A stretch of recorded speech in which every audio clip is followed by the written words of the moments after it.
Le rituel des musgraves. Sherlock Holmes était le plus méthodique des logiciens, il affectait dans son extérieur une certaine recherche, mais, par une étrange anomalie, il avait dans sa maison des habitudes de désordre qui faisaient le désespoir général de tous ses colocataires. Et cependant je ne puis me piquer d'être un rigoriste à cet endroit. La rude existence que j'ai menée en Afghanistan, venant brochère sur mes goûts quelque peu bohèmes, je suis devenu plus négligent qu'il ne convient peut-être à un médecin.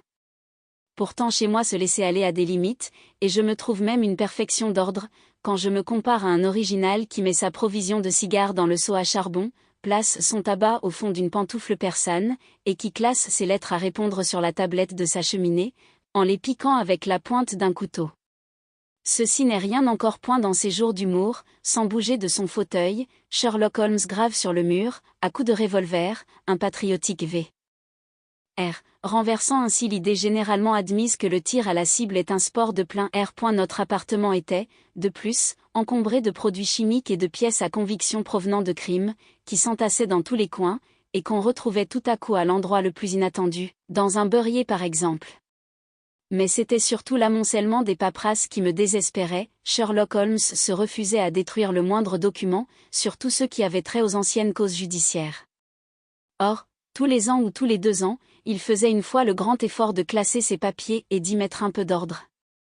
Comme je l'ai déjà dit quelque part dans ses incohérents mémoires, l'énergie et l'activité dévorante qu'il déployait, et qui assuraient chez lui le succès de la cause la plus ardue, faisaient ensuite place à des accès de quasi-léthargie. Nonchalamment étendu sur un divan, il passait son temps entre ses livres et son violon, et semblait avoir tout juste la force de se traîner jusqu'à sa table. C'est ainsi que ces papiers s'accumulaient chaque jour davantage, ils envahissaient notre appartement.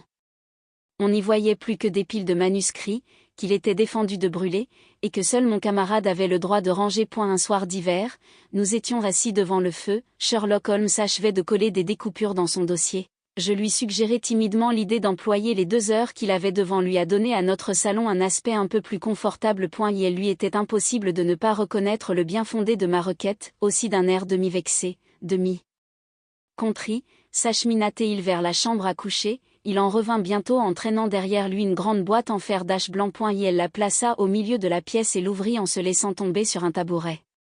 Je constatai qu'elle était au tiers pleine de paquets de paperasses attachés par des ficelles rouges. Voilà une collection d'histoires, Watson, me dit-il en me regardant d'un œil malin. Je crois que si vous saviez tout ce que contient cette boîte, vous me demanderiez de vous montrer ces papiers au lieu de faire des rangements. Seraient-ce les documents qui ont trait à vos débuts ? J'ai souvent désiré les connaître. Oui, mon garçon, tout ceci date d'une époque antérieure à vous, je ne vous avais pas à ce moment-là comme historiographe pour me rendre célèbre. Tout en parlant, il souleva d'un air attendri et précautionneux chaque paquet, l'un après l'autre. Il n'y a pas que des succès, Watson, mais, dans le nombre, se trouvent quelques problèmes intéressants. Voici des notes sur les meurtres de Tarleton et l'affaire Vanberry, vous savez bien celle du marchand de vin ? Cette boîte contient aussi l'aventure de la vieille Russe et la singulière affaire de la béquille d'aluminium, puis les détails les plus complets sur Ricoletti, l'homme aux pieds bottés sur son horrible femme. Et ici, mais voilà vraiment qui est original. Il plongea son bras jusqu'au fond du coffre et en tira une petite boîte en bois, fermée par un couvercle à glissière, comme en ont les enfants pour conserver certains jouets. Il exhuma de l'intérieur un morceau de papier chiffonné, une clé en cuivre démodée, une tête de porte-manteau en bois, à laquelle pendait une pelote de ficelle, et 3 vieilles pièces de monnaie en métal rouillé. Eh bien, mon cher, que pensez-vous de ce jeu bizarre d'objets ? Me demanda-t-il en souriant de mon expression étonnée. C'est une curieuse collection, très curieuse, et l'histoire qui s'y rattache l'est plus encore. Alors, ces reliques ont un historique spécial, si spécial, qu'elles représentent elles-mêmes une page d'histoire. Qu'entendez-vous par là ? Sherlock Holmes les prit une à une, et les plaça sur le bord de la table. Puis il se rassit et les contempla avec un air de parfaite satisfaction. C'est tout ce qui me reste de l'épisode du rituel des musgraves. Je l'avais plus d'une fois entendu faire allusion à cette cause, mais je n'en connaissais pas les détails. Je meurs d'envie d'entendre ce récit, et vous voulez que je laisse ce fouillis tel qu'il est ? S'écria-t-il malicieusement. Avouez qu'il faut peu de choses, Watson, pour vous faire renoncer à votre manie d'ordre. Mais je verrais volontiers figurer cette affaire parmi vos souvenirs, car elle est, en raison de certaines particularités, absolument unique parmi les causes criminelles de ce pays. Elle est d'un type bien à part. Et la série de mes modestes succès serait à mon avis très incomplète si elle ne comprenait pas le souvenir de cette affaire. Vous vous souvenez que cette histoire du Gloria Scott et ma conversation avec le pauvre homme dont je vous ai raconté la mort, furent le point de départ de la carrière à laquelle je me suis consacrée. Vous me connaissez, maintenant que mon nom a acquis une certaine célébrité, et que je suis devenue pour le public, comme pour la police, une sorte de cours de dernier appel pour les cas désespérés. Déjà, à l'époque où vous m'avez vu pour la première fois, lors de l'affaire que vous avez relatée dans une étude en rouge, je m'étais créé une clientèle considérable, quoique peu lucrative. Vous vous rendez difficilement compte de mes débuts pénibles et du temps qu'il me fallut pour sortir de l'ornière et me faire une réputation. Quand je vins m'installer à Londres, je louai un appartement dans Hill Street, tout près du British Museum, et j'employais mes loisirs à étudier toutes les sciences particulières qui pouvaient m'être utiles. De temps à autre, quelqu'un de mes camarades, se souvenant de moi et de mon talent naissant, me confiait une cause à étudier. La troisième affaire dont je fus ainsi chargé était précisément le rituel des Musgraves. Je puis attribuer mon premier pas sur l'échelon qui devait me conduire au fait des grandeurs, à l'intérêt que trouva le public dans cet extraordinaire ensemble de circonstances. Je dois faire aussi la part du résultat très heureux qu'amenèrent mes investigations. Réginald Musgrave avait été mon camarade d'école, et j'avais eu quelques rapports avec lui. Il n'était pas très aimé des autres étudiants. On lui attribuait une morgue qui n'était, à mon avis, que le déguisement d'une grande timidité. Extérieurement, c'était un homme d'aspect très aristocratique, mince, au nez busqué, aux yeux très grands, avec des manières nonchalantes, bien que parfaitement correctes. C'était, en effet, le rejeton d'une des plus anciennes familles du royaume. Il appartenait à la branche cadette qui, séparée des Musgraves du nord vers le XVIe siècle, s'était établie dans la partie ouest du Sussex, au manoir d'Hurlstone, peut-être l'une des habitations les plus anciennes du comté. Il semblait avoir conservé quelque empreinte du lieu de sa naissance, et je n'ai jamais pu regarder sa figure pâle et allongée, ni observer son port spécial de tête, sans penser immédiatement à des ogives verdies par la mousse, à des fenêtres carrelées et grillées, en un mot à tous les débris vénérables d'une vieille demeure féodale. De temps à autre, nous avions eu l'occasion de causer ensemble et je me rappelle que mes procédés d'observation et de déduction semblaient l'intéresser vivement. Depuis 4 ans je ne l'avais pas revu, lorsqu'un matin il vint frapper à ma porte, dans Hill Street. Il n'avait guère changé, portait des vêtements à la dernière mode et avait conservé ces mêmes manières posées et charmantes qui le caractérisaient autrefois. « Que êtes-vous devenu, Musgrave ?» lui demandai-je après avoir échangé avec lui une cordiale poignée de main. « Vous avez probablement entendu parler de la mort de mon pauvre père, dit-il. Il nous a été enlevé, il y a 2 ans environ. Depuis, je suis naturellement entré en possession de la terre d'Hurlstone, et mes fonctions de député de mon district m'ont naturellement imposé une vie très active. Mais j'ai su, Holmes, que vous vous étiez décidé à tirer parti, au point de vue pratique, de ces facultés merveilleuses qui faisaient autrefois notre admiration. Oui, dis-je, et ces facultés me procurent aujourd'hui un gagne-pain très agréable. J'en suis ravi, car votre concours, en ce moment, me serait des plus précieux. Il s'est passé à Hurlstone des faits étranges que la police n'a pas su tirer au clair. C'est vraiment l'affaire la plus extraordinaire et la plus inexplicable que j'ai jamais vue. Vous vous imaginez, Watson, avec quel intérêt je l'écoutais, après des mois d'inaction, il m'apportait précisément l'occasion à laquelle j'aspirais. J'étais intimement persuadé que je réussirais là où d'autres avaient échoué, et que l'heure était venue de mettre mes talents à l'épreuve. Racontez donc, je vous en prie et avec le plus de détails possible, m'écriai-je. Réginald Musgrave s'assit en face de moi, et alluma la cigarette que je lui avais tendue. Vous savez, dit-il, que tout en étant célibataire j'ai un train de maison assez considérable à Hurlstone, car j'habite une de ces vieilles demeures incommodes qui nécessitent un nombre personnel. Une assez belle chasse me permet de recevoir des invités à l'époque des faisans, il me faut donc une maison passablement montée. En tout, j'ai à mon service 8 filles de chambre ou de cuisine, un chef, le maître d'hôtel, 2 valets de pied et un groom. Le potager et l'écurie nécessitent, bien entendu, un personnel spécial.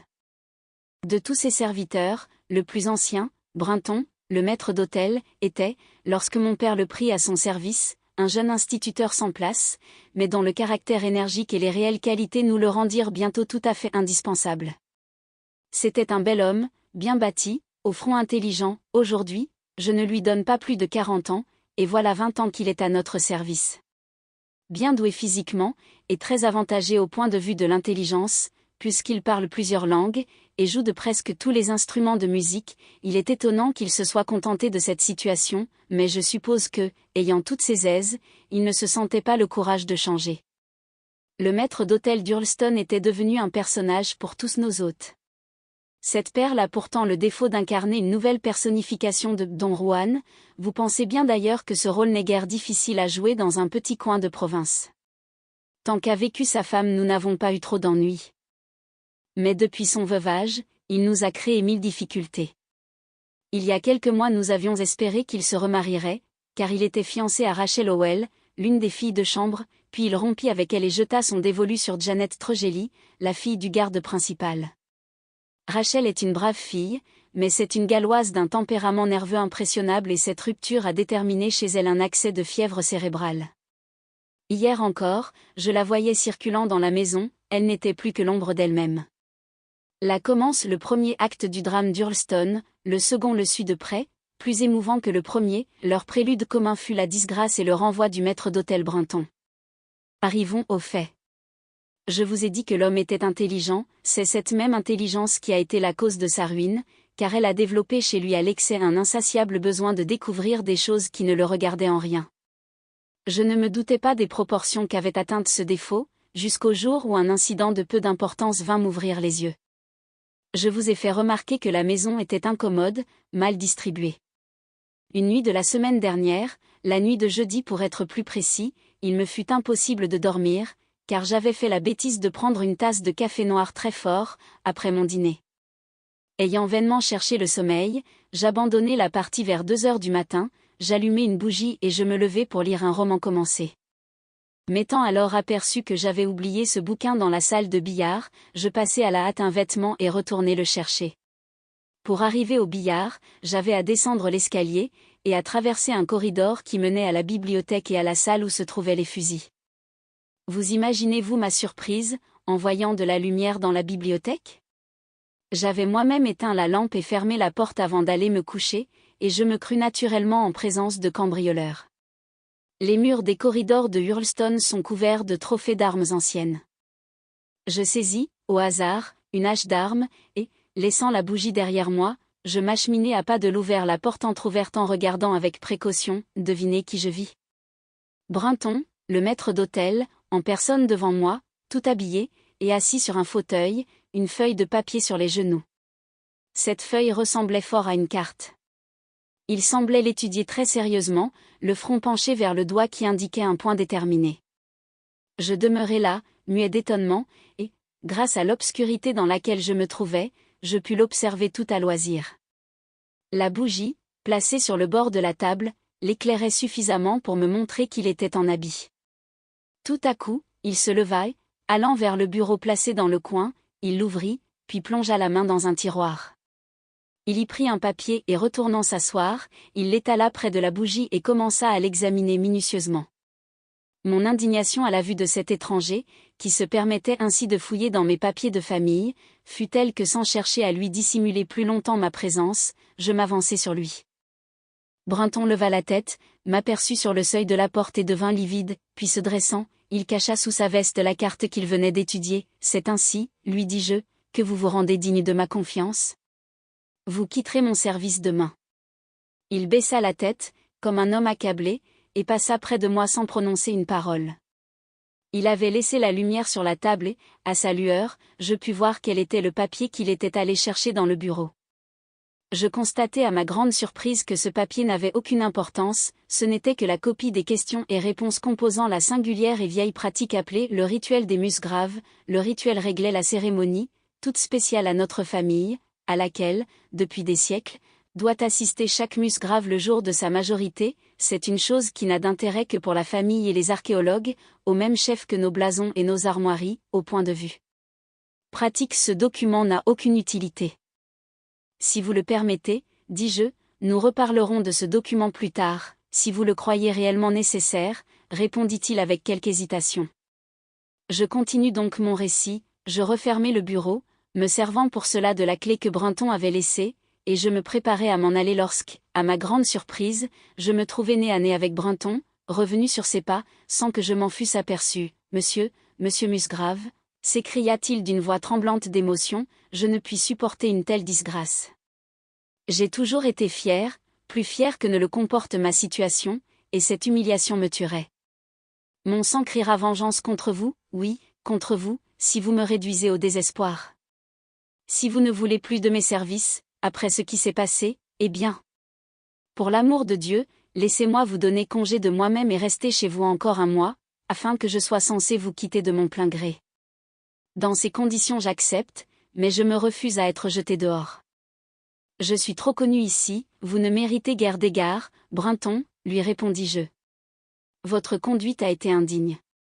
Cependant, comme vous êtes depuis de longues années dans la maison, je ne veux pas vous infliger une disgrâce publique. Vous accorder un mois, c'est trop. Arrangez-vous pour quitter Hurlstone dans les 8 jours et invoquer tel motif de départ qu'il vous plaira. Une semaine seulement, monsieur ? S'écria-t-il sur un ton de désespoir. Donnez-moi 15 jours, je vous en prie, 15 jours au moins, une semaine, c'est tout, je vous le répète, et vous pouvez vous vanter d'avoir été traité avec beaucoup de ménagement. Il sortit lentement, la tête penchée sur la poitrine comme un homme accablé, tandis que j'éteignais la bougie et entrai chez moi.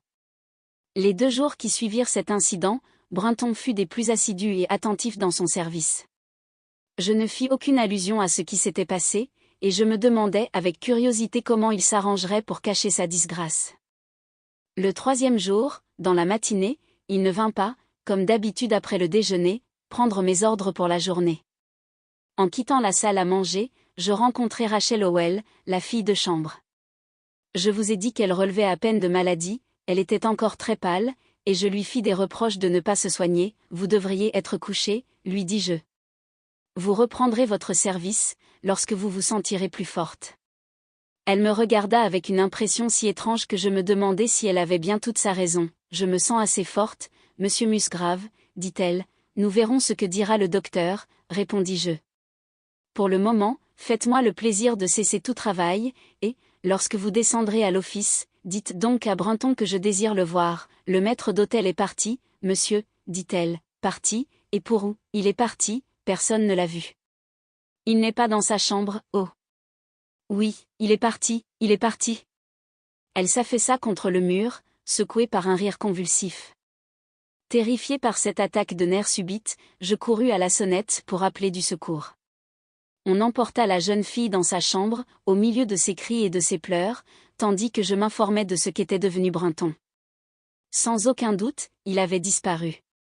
Son lit n'était pas défait et personne ne l'avait vu depuis qu'il était monté dans sa chambre, la veille au soir, et cependant, il avait quitté la maison, bien que les portes et les fenêtres eussent été trouvées fermées le matin. Ses vêtements, sa montre, et même son argent, on les retrouva dans sa chambre, seul, l'habit noir qu'il portait habituellement n'y était pas, ses pantoufles non plus. En revanche, ses bottines se trouvaient à leur place habituelle. Où donc pouvait être allé Brunton, et qu'était-il devenu?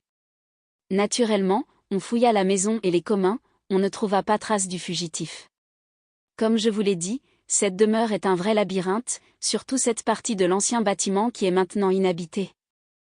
Nous eûmes beau explorer les coins et recoins des greniers, nous ne découvrîmes pas le moindre vestige de l'homme que nous cherchions. Il me paraissait invraisemblable qu'il ait pu partir, en laissant tout ce qu'il possédait, mais enfin, où était-il? Je fis venir la police de l'endroit sans aucun succès. Il avait plu la nuit précédente, nous parcourûmes les prés et les chemins autour de la maison sans trouver aucune trace de pas. Les choses en étaient là, lorsqu'un nouvel incident nous fit oublier momentanément la disparition du maître d'hôtel. Pendant 2 jours, Rachel avait été si sérieusement atteinte de délire et de crise de nerfs qu'il avait fallu mettre auprès d'elle une garde-malade. La 3e nuit qui suivit la disparition de Brunton, la garde, voyant que sa malade reposait tranquillement avait fait un somme dans son fauteuil, lorsqu'elle ouvrit les yeux à la pointe du jour, elle trouva le lit vide, la fenêtre ouverte et sa malade disparue. On me réveilla aussitôt, accompagné des 2 valets de pied, nous partîmes, séance tenante, à la recherche de la jeune fille. Il ne fut pas difficile de découvrir la direction qu'elle avait prise, car, en dessous de sa fenêtre, nous trouvâmes des pas qui nous mirent sur sa piste à travers la pelouse et jusqu'au bord du lac. Là, ces pas s'égaraient près de l'allée de gravier qui mène au bout du parc. Le lac, à cet endroit, à 8 pieds de profondeur, et vous pouvez imaginer notre terreur en voyant que la piste de la pauvre insensée s'arrêtait net au bord de l'eau. Notre première action fut de nous servir de la drague pour essayer de découvrir le corps. Peine perdue, nous n'en trouvâmes pas trace. Par contre, nous avons ramené à la surface un objet qu'on ne se serait guère attendu à trouver là. C'était un sac de toile contenant une quantité de débris de métal souillé et terni, et plusieurs fragments de cailloux ou de verre de couleur sombre. Cette singulière trouvaille fut tout ce que nous rendit les temps. Nous n'étions pas plus avancés qu'après nos recherches et notre enquête de la veille. Depuis, nous n'avons plus entendu parler ni de Rachel Howell, ni de Richard Brinton. La police locale ne sait plus de quel côté diriger ses recherches. Bref, de guerre lasse, je suis venu vous consulter, en dernier ressort. Vous pensez, Watson, avec quel intérêt j'écoutais cet extraordinaire récit? Je tenais avant tout à coordonner ces faits, de manière à en former une trame propice à mon travail d'investigation. Le maître d'hôtel avait disparu, la jeune fille aussi. Celle-ci avait aimé le maître d'hôtel, son amour s'était ensuite transformé en aversion. À noter, aussi, que la jeune fille était une Galloise violente et passionnée. Elle avait manifesté une agitation bizarre après sa disparition. Elle avait jeté dans le lac un sac contenant des objets étranges. Tous ces facteurs avaient bien leur importance, mais cependant aucun ne constituait le fond même de l'affaire. Quel était le point de départ de cette série d'événements? C'est ce qu'il me fallait trouver, Musgrave, dis-je. Il faut que je voie ce papier, que le maître d'hôtel consultait le soir, en cachette, au risque de perdre sa place. Ce rituel contient un tissu d'insanité, répondit-il, dont la seule excuse réside dans leur caractère d'antiquité. J'ai là une copie des questions et des réponses, voulez-vous y jeter un coup d'œil? Il me tendit le papier même que vous avez là sous vos yeux, Watson, et voici quel était l'étrange catéchisme auquel devait se soumettre tout Musgrave, à sa majorité. Je vais vous en lire textuellement les demandes et les réponses. À qui cela appartient-il? R. À celui qui est parti. D. À qui cela appartiendra-t-il? R. À celui qui doit venir. D. En quel mois était-ce? R. Le 6e après le premier. D. Où était le soleil? R. Sur le chêne. D. Où était l'ombre? R. Sous l'orme. D. Comment la mesurez-vous? R. 10 et 10 vers le nord, 5 et 5 vers l'est, 2 et 2 vers le sud, 1 et 1 vers l'ouest et au-dessous. D. Que donnerons-nous pour cela? R. Tout ce qui nous appartient. D. Et pourquoi? R. Parce que cela nous a été confié. L'original ne porte pas de date, mais son orthographe est à peu près celle du milieu du XVIIe siècle, fit remarquer Musgrave. Je crains toutefois que ceci ne nous aide guère à résoudre le problème. Dans tous les cas, dis-je, cela nous révèle un autre mystère encore plus intéressant que le premier. Il se peut que la solution de l'un soit la solution de l'autre. Vous ne m'en voudrez pas, Musgrave, si je vous dis que votre maître d'hôtel me fait l'effet d'être un homme très habile, et d'avoir montré plus de clairvoyance que 10 générations de ses maîtres. Je ne vous comprends pas, dit Musgrave. Ce papier me semble n'avoir aucune utilité pratique, à moi, il semble, au contraire, d'une importance capitale et je pense que Brinton était aussi de cet avis. Il avait probablement eu entre les mains ce papier bien avant la nuit où vous l'avez surpris, c'est très possible.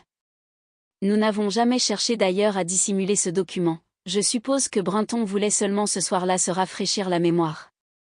J'ai cru comprendre qu'il avait devant lui une sorte de carte qu'il comparait avec le manuscrit et qu'il mit dans sa poche lorsque vous êtes arrivé? C'est exact.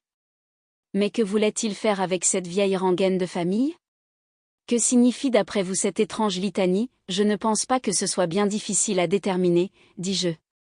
Avec votre permission nous prendrons le premier train, allant dans la direction du Sussex, et nous examinerons la chose de plus près lorsque nous serons sur les lieux. Le même jour nous arrivions à Hurlstone.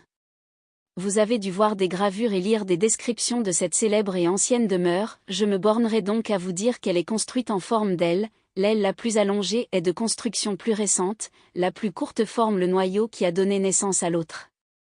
Au-dessus de l'épais linteau qui soutient la porte basse, placée au centre de ce même bâtiment, est gravée la date de 1607, mais les experts s'accordent à dire que la maçonnerie et la charpente sont en réalité beaucoup plus anciennes.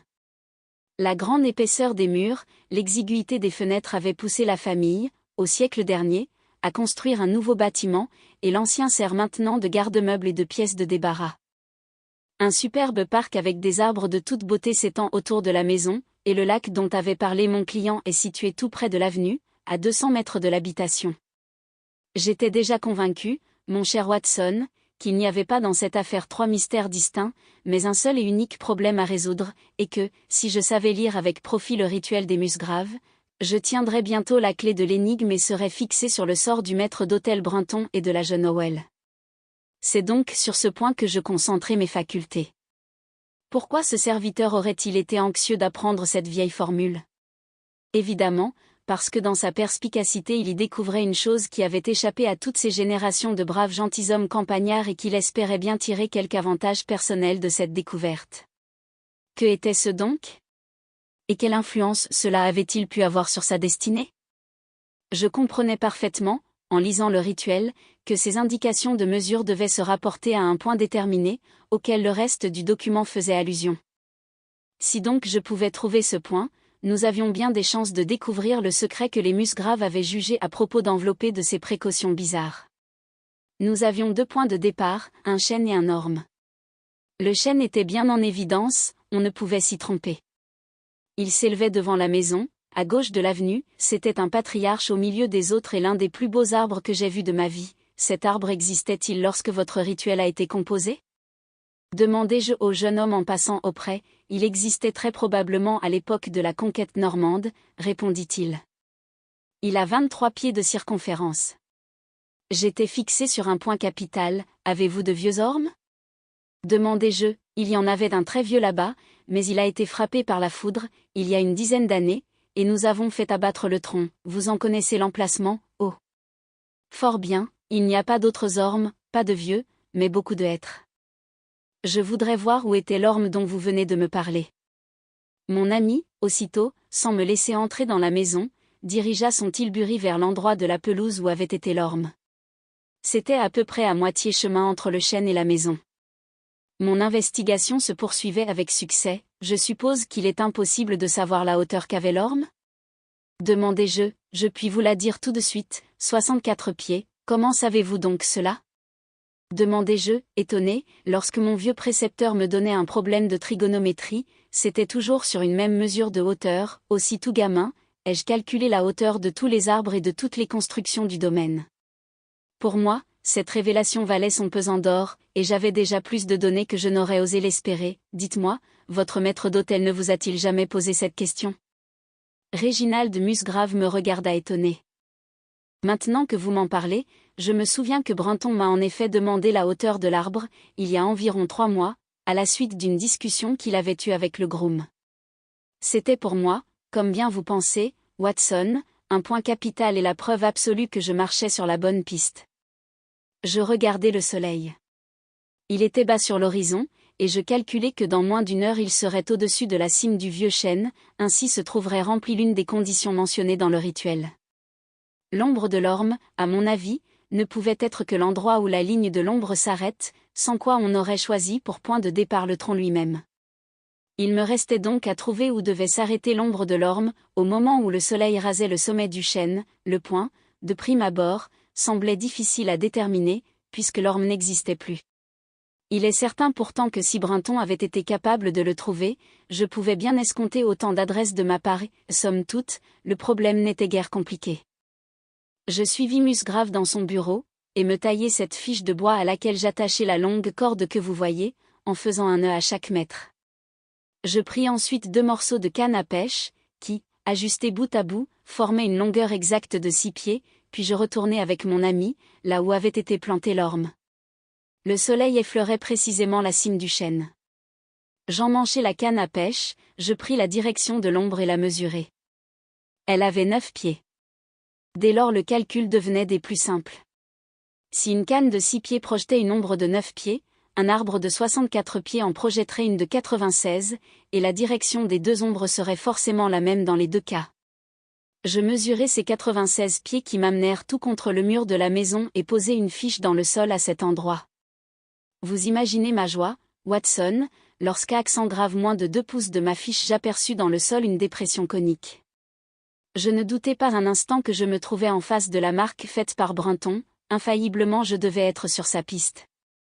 De ce point initial, je comptai mes pas, après m'être assuré de la direction au moyen de ma boussole de poche.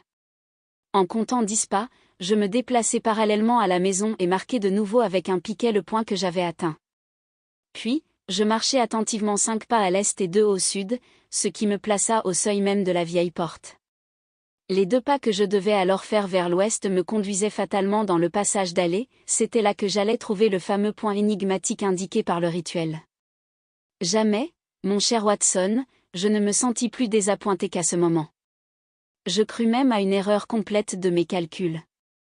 Le soleil couchant éclairait en plein le dallage et je constatai, hélas, que les vieilles pierres grises et usées étaient bien solidement cimentées, et qu'elles n'avaient certainement pas été déplacées depuis de longues années.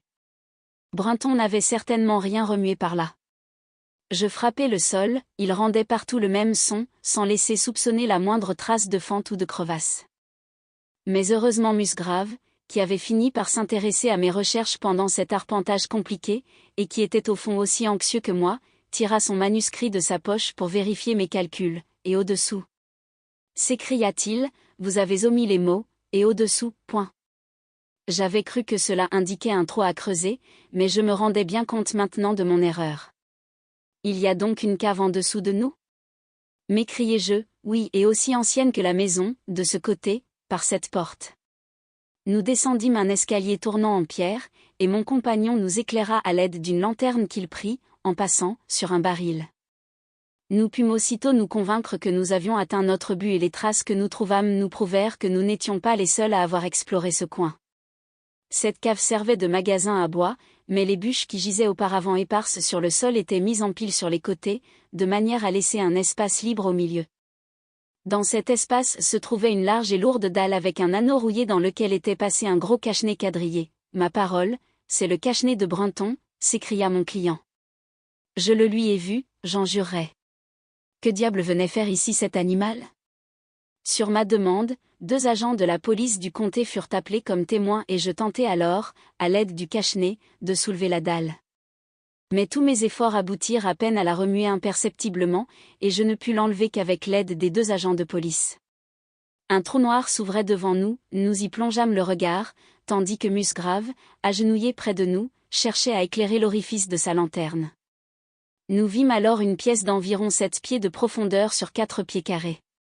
Sur un des côtés, se trouvait une caisse plate en bois, cerclée de cuivre, dont le couvercle était ouvert, cette vieille clé ciselée que vous voyez était engagée dans la serrure. La caisse était recouverte d'une épaisse couche de poussière.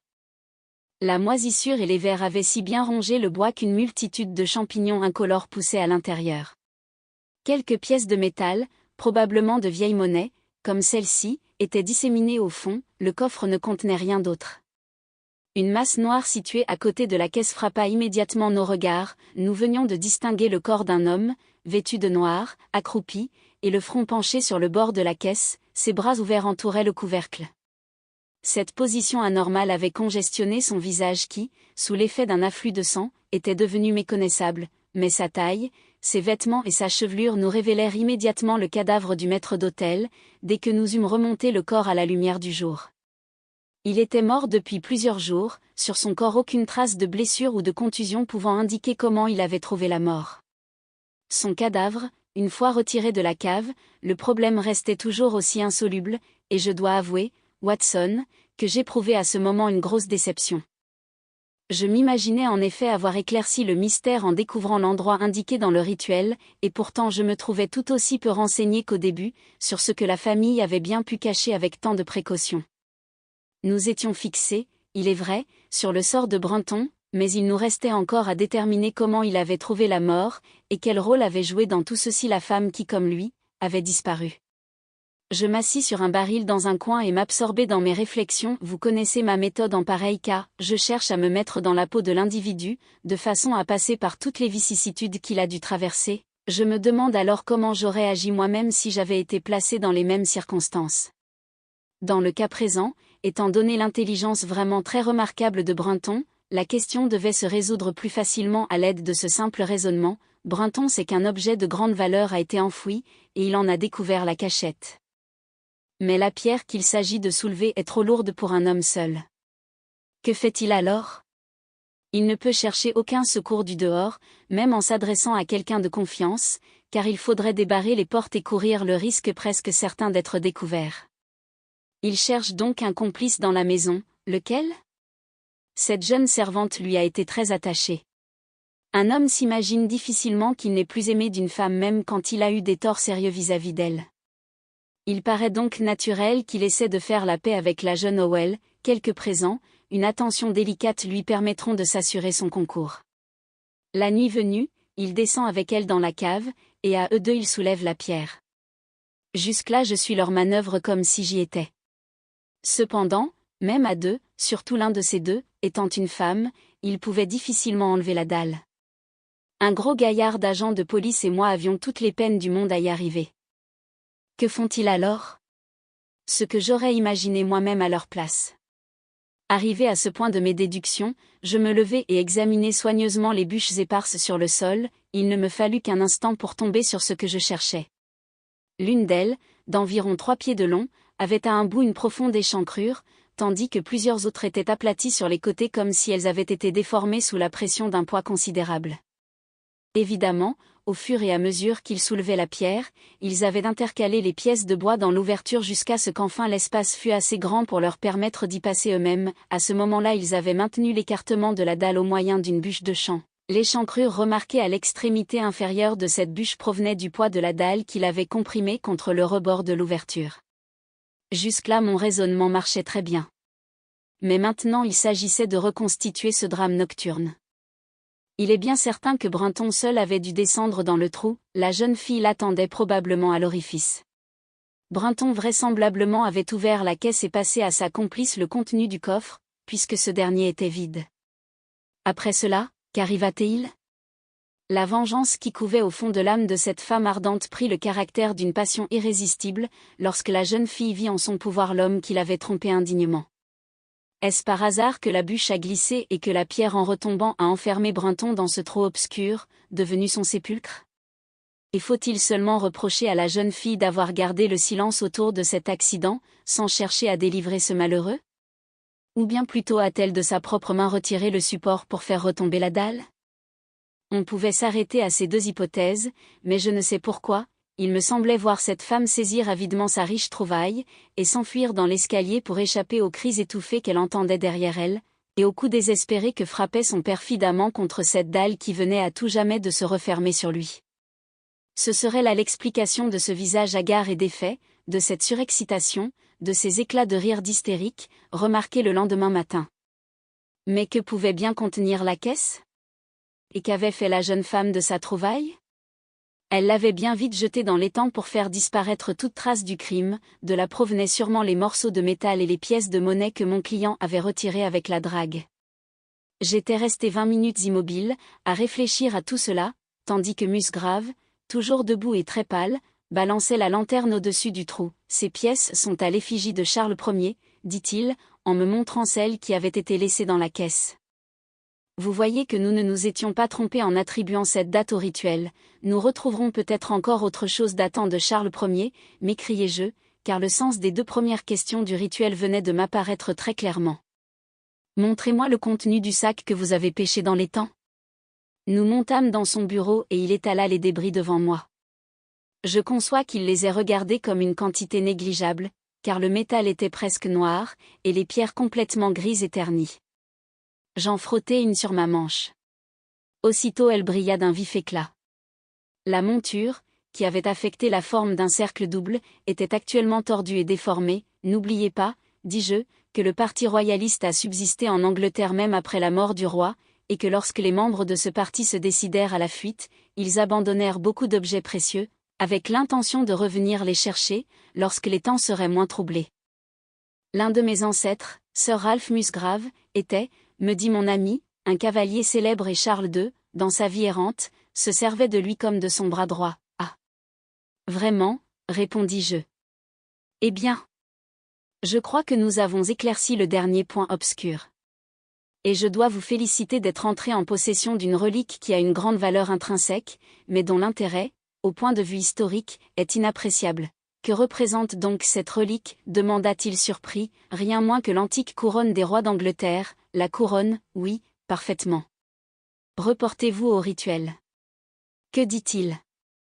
À qui cela appartient-il? À celui qui est parti. Or, Ceci se passait après l'exécution de Charles Ier, puis, à qui cela appartiendra-t-il? À celui qui viendra. Charles II, dont on prévoyait l'avènement, me paraît tout désigné par cette réponse. Je crois qu'il n'est plus douteux que ce diadème, informe et tordu, ait orné autrefois le front royal des Stuarts, et comment s'est-il retrouvé au fond de l'étang? Demandai-je. Ah! Ceci est une question à laquelle il me faut quelque temps réfléchir. Après une pause sérieuse, je me mis en devoir d'exposer la longue suite de déductions et de rapprochements qui avaient déterminé ma conviction. Mon récit dura jusqu'à la nuit, une nuit splendide, idéalement éclairée par une lune très pure. Comment se fait-il alors que Charles n'ait pas repris sa couronne à son retour? Demanda Musgrave, en remettant la relique dans son sac de toile. Vous posez là le doigt sur le seul point que nous n'arriverons sans doute jamais à éclaircir.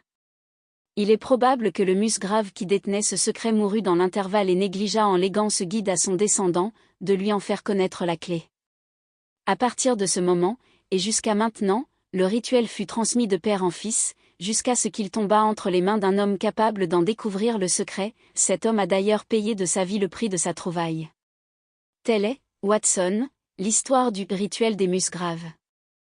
Il possède la fameuse couronne à Hurlstone, mais la justice a cru devoir se mêler de l'affaire et pour conserver cette relique les Musgraves ont été obligés de payer une somme très ronde. Je suis sûr que si vous vous recommandiez de moi, on se ferait un plaisir de vous montrer cette couronne. Quant à la femme, on n'en a jamais plus entendu parler, il est très probable qu'elle a réussi à quitter l'Angleterre et à gagner un pays lointain où elle vit tant bien que mal, la conscience oppressée par le poids de ce crime impuni.